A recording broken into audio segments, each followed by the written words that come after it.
Assalamu alaikum wa rahmatullahi wa barakatuhu. Brothers and sisters, welcome to a brand new episode of End of Days. In this series, we're speaking about the trials and tribulations and the signs that will precede the coming of the hour. In the last episode, we spoke about the hadith of Zainab binti Jahshin radiyallahu anha. And there was one part of the hadith that I want to talk about in the beginning of this segment as well. And that is the end of the hadith in which she said to the Prophet sallallahu alaihi wasallam, Ya Rasulullah, anahliku wa fina as-salihun? Qala na'am, idha kathura al-khabath. She said, O Messenger of Allah, will we be destroyed while there are pious people among us? The Prophet sallallahu alaihi wasallam said, yes, if immorality increases, or if wrongdoing increases. The question is a very good question. And it's a question that many people may fall into an error in when it comes to thinking about the Day of Judgment. Is that they imagine that the major signs of the Day of Judgment, such as the Dajjal, such as Ya'juj and Ma'juj, such as Isa alayhi salam and his descent, such as the sun rising from the west instead of the east, such as the beast that will come from the earth, that these will only happen when there is not a single pious person left on the earth. And that is not true. Rather, these will happen when the percentage of pious people becomes small in comparison to the percentage of the people who are doing al-khaba'ith, who are doing filthy, immoral and wrong things. Al-khabith or al-khabath and al-khaba'ith are things that are disgusting, filthy, wrong, evil. And if these filthy things and disgusting things become frequent and become normal, even if there are people of piety in the society, there is a great danger that Allah Azza wa Jal will strike the society with a fitna. And the question, that is why the question was asked by Zainab radiyallahu ta'ala anha, that she said, will we really be destroyed while there are pious people among us? Even if the Prophet sallallahu alaihi wasallam passes away, could we be destroyed while there are Abu Bakr among us and Umar among us and Uthman among us? Is it possible with these kind of people among us that we could be destroyed? The Prophet sallallahu alaihi wasallam said, Na'am, yes. إِذَا كَثُرَ الْخَبَثِ. If filth and immorality, wrongdoing becomes great, if the evil becomes great in a society, then you may still be destroyed even though there are pious people among you. So we should not look around at the fact that there remain people of piety, there remain people of good. But if we just look at our society, we see how much evil there is in our society. And the majority of our society is al-khabath in almost every country. The majority of the society is al-khabath, is filth, immorality and wrongdoing. And piety remains a very, very small minority amongst all of that filth and all of that wrongdoing. And this is the meaning of the statement of Allah Azza wa Jal. And fear a trial, fear a fitna. لا تصيبن الذين ظلموا منكم خاصة. It will not strike the people who are oppressive among you alone. This fitna, this trial when it comes, it will not strike only those people who are oppressive. Rather, it will strike every single person, the pious and the wicked, the moral and the immoral, the honorable and the dishonorable. Every single one of them will be struck by it. And this leads us to our next hadith. Al-Imam al-Nawawi rahimahullah ta'ala entitled this chapter Babul Khasfi bil Jaysh alladhi ya'ummul bayt, the chapter of the swallowing up of the army that will seek to attack the sacred house. So we know that these ahadith that are coming up are about an army, and that this army will seek to destroy the Kaaba. and they will be swallowed up by the earth. And this has a very, very important point to note about it in relation to what we've just said, the destruction of the people in general, as opposed to the destruction of only the wicked. And this hadith is narrated by Ubaydullah ibn al-Qibtiyyah, that he said that Al-Harith ibn Abi Rabi'ah and Abdullah ibn Safwan and him entered upon Salama radiyallahu ta'ala anha, and they asked her about the army that would be swallowed up by the earth. What is apparent from this is that they are asking about something they already knew of. They already knew that there would be an army that would be swallowed up. However, they had a specific reason to ask Salama about this. And the reason we're going to hear at the end of the hadith. There was an event that happened which was very similar to what was described in the hadith, and many scholars felt that maybe this was one of the signs of the Day of Judgment happening. So at this time they went to the scholars. And this is a very important lesson, that when trials and tribulations start to unfold in your time, who do you go to? After your refuge with Allah Azza wa Jal, who do you go to? To the scholars of Islam. Because they are the people who know the ahadith, and they are the people who can instruct you as to what to do and how to do it. So this is an excellent methodology that we see from these three of the tabi'een, that something happened in their time that made them feel as though one of the signs of the Day of Judgment was unfolding in front of them. And so they went to Salama radiyallahu ta'ala anha, and they asked her about this army. And he said, وَكَانَ ذَلِكَ فِي أَيَّامِ ibn الزُّبَيْرِ. And this was in the days of Ibn al-Zubayr. Now we see the reason behind it. Now we see the reason. So the reason is that Ibn Zubayr had fled to the Kaaba, and the Prophet ﷺ had mentioned that this sign would be that a man would flee to the Kaaba for protection, and he would stay within the Kaaba in order to be protected. And this is what Ibn al-Zubayr did. And an army would seek to kill him. And this is what happened to Ibn al-Zubayr. So they thought that this sign was unfolding among them, and they had heard that the army would be swallowed up. So they went to Salama to ask her radiyallahu ta'ala anha. فقالت قال رسول الله صلى الله عليه وسلم. So she said, the Messenger of Allah sallallahu alayhi wasallam said, يعوذ عائذ بالبيت فيبعث إليه بعث. There will be a man who will seek refuge and shelter in the sacred house, and an army will be sent against him. فإذا كانوا ببيداء من الأرض خسف بهم. So when they are on a desert plain, the earth will swallow them up. فقلت, Salama said, Ya Rasulullah, O Messenger of Allah sallallahu alayhi wasallam, فكيف بمن كان كارها. What about the one who is going along with them by force, i.e. they have forced them to join the army? The Prophet sallallahu alayhi wasallam said, قال يخسف به معهم. He will be swallowed up with them. وَلَكِنَّهُ يُبْعَثُ يَوْمَ الْقِيَامَةِ عَلَى نِيَّتِهِ. But he will be raised on the day of judgment according to his intention. So we know from this hadith that there will be an army that will seek to kill a man who is seeking refuge in the Kaaba. And we know that it's not permissible for an army to attack the Kaaba. It was allowed for the Prophet sallallahu alaihi wasallam sa'atan min an-nahar, one period of time during the day. On one day in his lifetime, Allah Azza wa Jal allowed him to attack Makkah and to attack the people within on the day of Al-Fath, on Yawm Al-Fath. Since then and before then, it was not allowed to fight within the Masjid Al-Haram or to attack the Masjid Al-Haram unless the people there were attacked first.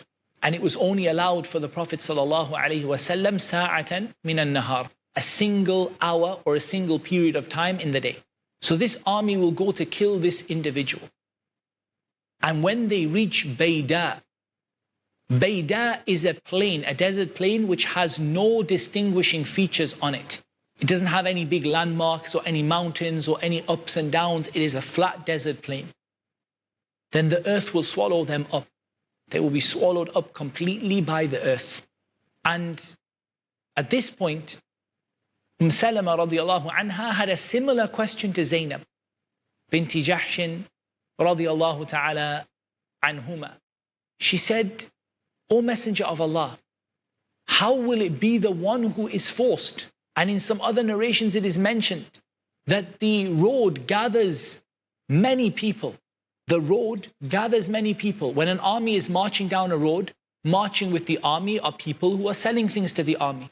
Marching with the army are people who are being forced like slaves. Marching with the army are people who simply are Ibn Sabil. They are wayfarers. There are people who simply want to find the way that they are going. All of them will be on the road together. So what will happen? And the Prophet ﷺ said that this person who is with them will be struck down with them and swallowed up. But they will be raised on the Day of Judgment according to their intention. Ala niyati, according to their intention.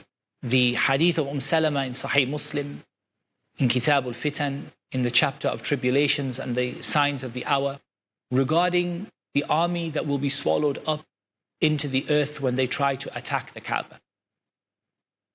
And there is another hadith in the science of hadith we term a separate hadith from Aisha radiallahu ta'ala anha, that she said, Abitha Rasulullah sallallahu alayhi wasallam fi manami.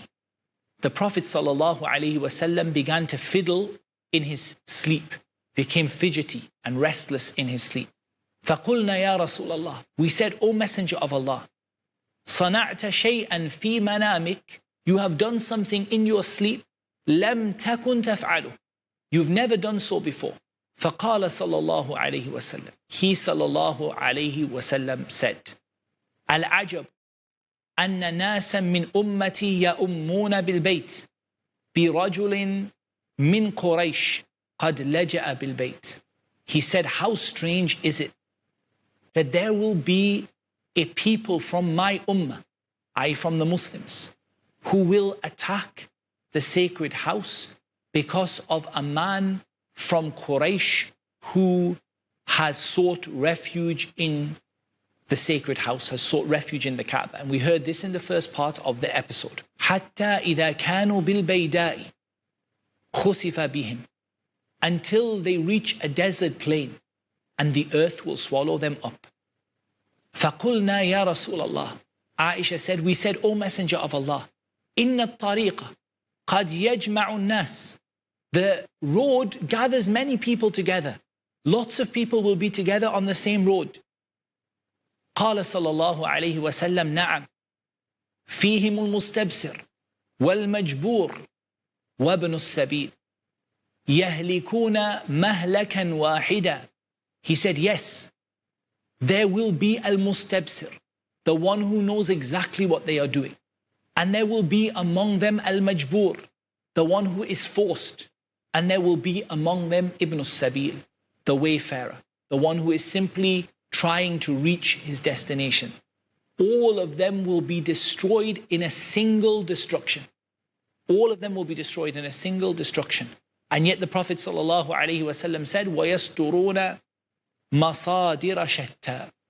And yet they will be raised up in many different ways, or they will end up in many different places. Their eventual outcome or their eventual status in the sight of Allah will be many, many different statuses. يَبْعَثُهُمُ اللَّهُ. Allah Azza wa Jal will raise them up عَلَى نِيَّاتِهِمْ, according to their intention. So here we see that there are a number of benefits. From this is at the times of trials and tribulations, you must avoid the people of oppression. You must avoid the people who are doing wrong. Because it may be that they are afflicted by something and you are afflicted because you are in the same place as them. You are in the same place as those wrongdoing people, and so you are afflicted as they are afflicted.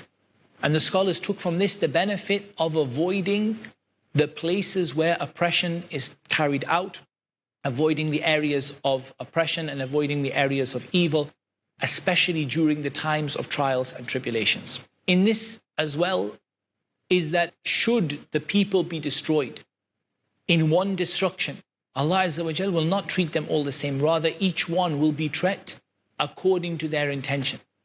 So the Prophet ﷺ mentioned that when this army will be destroyed by these trials, there will be among them al-mustabsir. There will be among them the one who knows exactly what they are doing. They can see very clearly. They're clear about what they're doing. And among them will be the majbur, the one who is forced. And among them will be ibn as-sabil, the one who is the wayfarer. Each of these people will be present, and yet they will be in different circumstances according to their niyyah, according to their intention. And so this tells us the importance of our intention, the importance of avoiding the evil and the evil people, and the importance of being careful at times of trials and tribulations. Now this hadith confused the tabi'een. And the reason it confused the tabi'een is because of the concern that the tabi'een had that this hadith referred to Ibn al-Zubayr radiyallahu ta'ala an. However, we said that the stronger opinion is that this did not refer to Ibn al-Zubayr.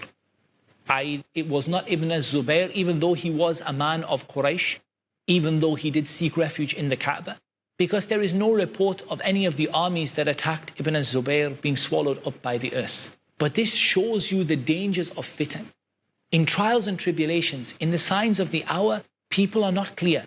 You don't know whether it happened or it didn't happen. You don't know whether it is this circumstance the Prophet ﷺ is talking about or not.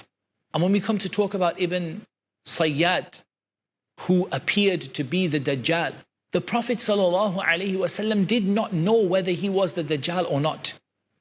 Nor did the companions radiallahu anhum know whether he was the Dajjal or not. They were confused because fitan are confusing. The Prophet ﷺ simply remained silent on the issue. He allowed Umar to swear that Ibn Sayyad was the Dajjal, and he didn't say anything for it or anything against it. And yet, over time, things became more clear, even if the scholars still disagree over Ibn Sayyad today. But the point is that in these fitan, in these trials, we are going to hear that trials and tribulations are difficult. People do not know what they are entirely referring to. Is it happening now? Has it happened? And so the matter is one of caution and one of being extremely careful not to end up in a greater trial, and to always err on the side of caution, to always be concerned that this is potentially something that could be a trial or a matter of difficulty for the people. Some of the scholars also mentioned that from the benefit of this hadith is that you are accompanied by good friends and good people, and you surround yourself with people of knowledge, you surround yourself with people of piety at all times. In previous series, I have spoken about the benefits of having good friends and bad friends, al-jalisu salih wa jalisu su, the example of the good friend and the example of the bad friend. But this is particularly important at the times of fitan, because you have around you a need for two things. First of all, you do not want to be among the people who are destroyed, and by having good pious friends, then this is more likely that you are going to be among the people who are not destroyed by these kind of trials and tribulations that can destroy everyone who is around them. And the second thing is the need for reliable information. In our time, one of the things that saddens me the most about trials and tribulations is that in this time, I personally see that the trials and tribulations, everyone wants to speak about them, and most people speak about them without knowledge. Particularly when it comes to things like the Dajjal, when it comes to things like Ya'juj and Ma'juj, when it comes to things like the Mahdi. People have opinions, most of them based upon fabricated or weak hadith, and they simply tell them to people, make YouTube videos about them, and confuse the people. They are doing more to help the Dajjal than perhaps any other people of our time, because they are removing the knowledge of trials and tribulations from the minds of the people and making people think that the Dajjal is the television, or the Dajjal is a system, or the Dajjal is the government, or the Dajjal is a secret organization. When the hadith of the Messenger of Allah sallallahu alaihi wasallam in Sahih al-Bukhari and Muslim are clear that the Dajjal is a human being and that he has the characteristics the Prophet ﷺ spoke about, and inshallah we will describe some of those characteristics to you from Sahih Muslim during this series inshallah. But the point is that when you surround yourself with bad people and you listen to everyone who talks on YouTube, or everyone who talks on the internet, or writes something down, or posts something on Facebook, then this leads you to following things that are not true and believing things that are not true, and this massively increases the danger of you being caught up in these trials and tribulations, and the danger of you actually ending up in the middle of them and ending up being from those people who are swallowed by the earth or who are destroyed. And even if they will be raised according to their niyyah, you don't want to be among the people who are fasiqeen, who are evildoers, wrongdoers and corrupt people. So in these first two ahadith, the hadith of Zainab binti Jahsh radiallahu anha, the hadith of Salama, and also the wording of Aisha radiallahu anhunna jami'an, these ahadith clearly indicate to us the need to be among the good people, the pious people, and indeed they indicate to us the fact that we are not safe. The fact that we pray doesn't make us safe. These trials are coming and they are nearer and nearer, and indeed many of them, if not perhaps almost all of them, have happened. And so we should be aware of the time we're living in, aware that we're not safe from the plan of Allah. We're not safe from Allah Azza wa Jal causing something to happen to us, but the best means of being safe is to have good friends, and indeed to ask the scholars, to stick with the scholars, and to consult them in matters of trials and tribulations. And that's all we have time for in this particular episode. We'll be back with a new hadith, insha'Allah ta'ala, in subsequent episodes, which are coming soon, insha'Allah. Until then, I leave you in the care of Allah. Wassalamu alaikum wa rahmatullahi wa barakatuh.